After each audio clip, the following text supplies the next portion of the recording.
Hello everyone. ADA का examination जिन जिन लोगों ने अप्लाई किया उनके लिए बहुत बड़ी खबर है, बहुत बड़ी इंफॉर्मेशन है। ये एक नया अपडेट आया है एडीए के सिलेबस में। हरियाणा असिस्टेंट डिस्ट्रिक्ट अटॉर्नी का एग्जामिनेशन जो लोग देने जा रहे हैं, जो लोग तैयारी कर रहे हैं, उनके लिए ये वीडियो है। तो अगर आप मेरे चैनल पे फर्स्ट टाइम है, बने रहिए इस वीडियो के साथ, लास्ट तक जरूर देखिएगा।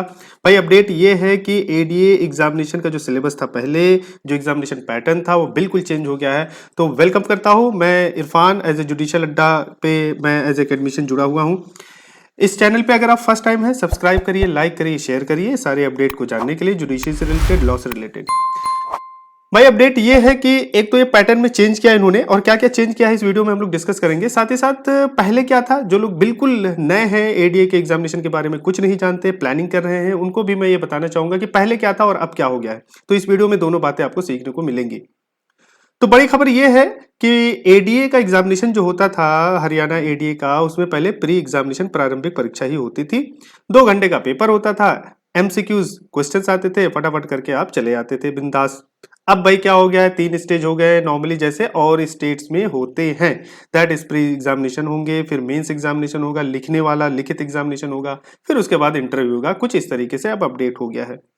तो भाई पहले 200 नंबर के आते थे, तो 200 नंबर का अब भी है प्रीलिम्स एग्जामिनेशन में, बिल्कुल टेंशन लेने की जरूरत नहीं है। बस ये है कि थोड़ा मार्किंग जो है उन्होंने ये चेंज किया है। जैसे मैं आपको पहले वाला दिखाऊं अगर, तो पहले भी 2 घंटे का था। आपके स्क्रीन पे जो पहले वाला ये दिख रहा है, पहले वाला सिलेबस है। पहले लॉ सब्जेक्ट से जनरल इंग्लिश था और जनरल अवेयरनेस था।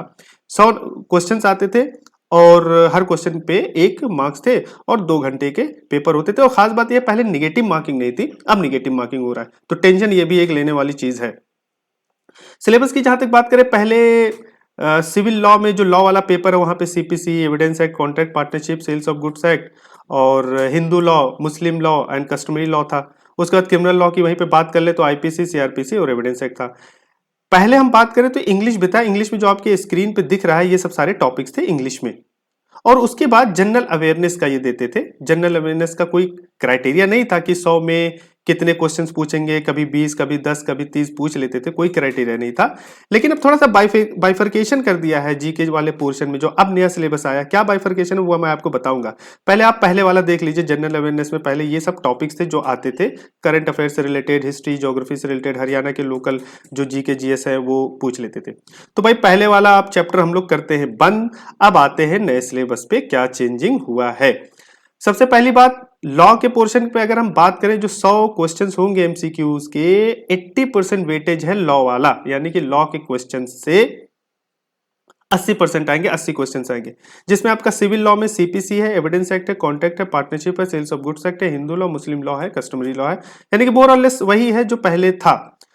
क्रिमिनल लॉ की बात करें, IPC, CrPC and evidence act है, पहले भी यही था, अब भी यही है। लेकिन जो वेटेज है वो चेंज हो गया है। यानी कि ये इस वाले पोर्शन पे अगर हम बात करें, इस वाले पोर्शन पे, तो 20 क्वेश्चन ही आएंगे। अब चूंकि आएंगे ही आएंगे, मतलब एक कंफर्मेशन है कि आएगा ही आएगा 20 नंबर का, तो आपको टेंशन लेने की जरूरत नहीं। पहले क्या था, पहले कोई भरोसा नहीं था, 10 क्वेश्चन आ रहे हैं, 20 या 15 आ रहे हैं, कोई सटीक नहीं था। अब है कि हाँ भाई 100 क्वेश्चन में से 20 क्वेश्चन आपके जनरल अवेयरनेस से आ जाएंगे। उसी में जनरल मेंटल एबिलिटी के क्वेश्चन पूछ लेंगे, कॉम्प्रहेंशन वाला पूछ लेंगे, लॉजिकल क्वेश्चन पूछ सकते हैं, लॉजिकल रीजनिंग पे, मैथमेटिक्स से, एनालिटिकल एबिलिटी से पूछ लेंगे, डिसीजन मेकिंग से पूछ लेंगे, प्रॉब्लम सॉल्विंग दे देंगे, वही सब मैथ होता आ जाएंगे, बेसिक न्यूमेरेसी पूछ लेंगे, data interpretation, question related to history, geography, polity, economic और कल्चरल, जो हरियाणा के लोकल कल्चर से रिलेटेड क्वेश्चन बनते हैं वो पूछ लेंगे। तो आपको ये तय है कि भाई 20 क्वेश्चन तो इसमें से आएंगे, इस टॉपिक में से। थोड़ा सा आप अपनी प्रिपरेशन को एक सही डायरेक्शन दे सकते हैं, तो ये थोड़ा सा पॉजिटिव है, सकारात्मक इसको आप लेके चलिए। एक नकारात्मक चीजें हैं, बाकी सब 2 घंटे का है, 100 क्वेश्चन रहेंगे आपके और इक्वल मार्क्स यानी कि 1-1 नंबर के रहेंगे। एक निगेटिव चीजें ये हो गई हैं कि भाई देखो, निगेटिव मार्किंग अब हो गया है। तो अगर आप गलत क्वेश्चन करेंगे तो निगेटिव मार्किंग होगा। लेकिन उससे पहले हम डिस्कस कर लेते हैं कि ऑप्शन विकल्प अब 5 रहेंगे, पहले नहीं था, पहले 4 ऑप्शंस रहते थे, अभी 5 ऑप्शंस है। पांचवा ऑप्शन जो होगा, अगर आपको लगता है कि आंसर मुझे नहीं आता और मैं इस क्वेश्चन को नहीं अटेम्प्ट करना चाहता हूं, तो आपको 5वें ऑप्शन पे गोला बनाना पड़ेगा। अगर आपने उसे छोड़ दिया तो उसको रॉन्ग आंसर माना जाएगा और 0.25% यानी कि 1/4 नंबर आपके घट जाएंगे, डिडक्ट हो जाएंगे। तो ये ख्याल करिएगा कि जो क्वेश्चन आपको नहीं आते उसको छोड़ना नहीं है, 5वें ऑप्शन को आपको टिक करना है।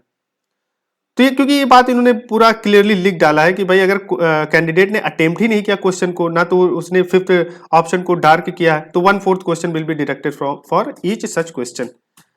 तो भाई एक और चीज है कि क्वेश्चन पेपर बिल्कुल इंग्लिश में ही होगा, हिंदी में नहीं रहेगा, सिर्फ इंग्लिश में ही होगा। और आपको 25% मार्क्स जो है ऑब्टेन करने ही करने हैं। बाकी डिपेंड करता है कितने नंबर ऑफ स्टूडेंट्स है, कितने मेरिट बनेंगे, वो डिपेंड करता है नंबर ऑफ स्टूडेंट्स में कितने अपीयर हुए एग्जामिनेशन में। बाकी तो आप ये पढ़ लेना। अब आते हैं सेकेंड स्टेज, जो पहले नहीं था अब हो गया।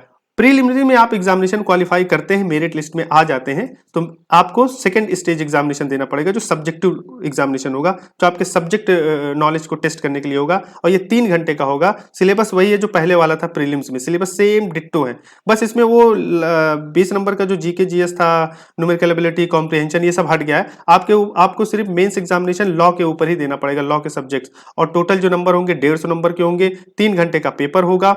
और इंटरव्यू में कितने लोग बुलाए जाएंगे, कह रहे हैं कि भैया जो कम से कम 35% ऑब्टेन कर लेगा उसको ही बुलाया जाएगा। उसके ऊपर डिपेंड करता है मेरिट कितना बनता है, उसके अकॉर्डिंग आपको बुलाया जाएगा। तो उम्मीद करता हूं आपको चीजें बातें समझ में आ रही होंगी। तीसरा स्टेज जो है भाई इंटरव्यू होगा, और वेटेज जो होगा इंटरव्यू का वो 12.5% होगा। फाइनल जो लिस्ट तैयार की जाएगी वो प्री को हटा के, प्री में आपने क्या किया क्या नहीं वो काउंट नहीं किया जाएगा। मेंस एग्जामिनेशन में जितने आपने ऑब्टेन किए, इंटरव्यू में मार्क्स जितने आपने ऑब्टेन किए लिए हैं, वो दोनों कॉम्बिनेशन करके मेरिट बनाई जाएगी। तो ये 12 अप्रैल का अपडेट है 2023 का, यानी कि जिन लोगों ने एडीए का एग्जामिनेशन का फॉर्म भरा है, आप बिल्कुल तैयार हो जाइए, मेंटली तैयार हो जाइए कि तीनों स्टेज से हमें गुजरना है। पहले की तरह अब आसान नहीं रहा, जितनी चीजें थी, जितना पहले आसान था, अब धीरे धीरे धीरे धीरे टफ चीजें होती जा रही है। तो मैं आपको ऑल द बेस्ट कहूंगा, जुडिशियल अड्डा की तरफ से सभी को ऑल द बेस्ट। जितने जल्दी हो सके आप क्वालिफाई कर लीजिए, नहीं तो चीजें ऐसे ऐसे टफ होती जाएंगी। हमारे साथ अगर आप जुड़ना चाहते हैं तो डिस्क्रिप्शन में जाइए इस वीडियो के, और कोर्स पे जाइए, कोर्स के बारे में जानकारी लीजिए, हमसे जुड़िए, तैयारी करिए। आपको सारी तैयारी करवाई जाएगी, मेंस एग्जामिनेशन पर्सपेक्टिव से भी तैयारी करवाई जाएगी, सारे नोट्स प्रोवाइड किए जाएंगे, मॉक टेस्ट प्रोवाइड किए जाएंगे, और मेंस आंसर राइटिंग करवाई जाएगी। सारी चीजें आपको क्लियर करवाई जाएंगी। तो आपने इस वीडियो को अपना टाइम दिया, थैंक यू सो मच। अगर आप सब्सक्राइब नहीं किए तो वंस अगेन मैं रिक्वेस्ट करूंगा, सब्सक्राइब करिए, लाइक करिए, शेयर करिए और कमेंट भी करिए। Thank you.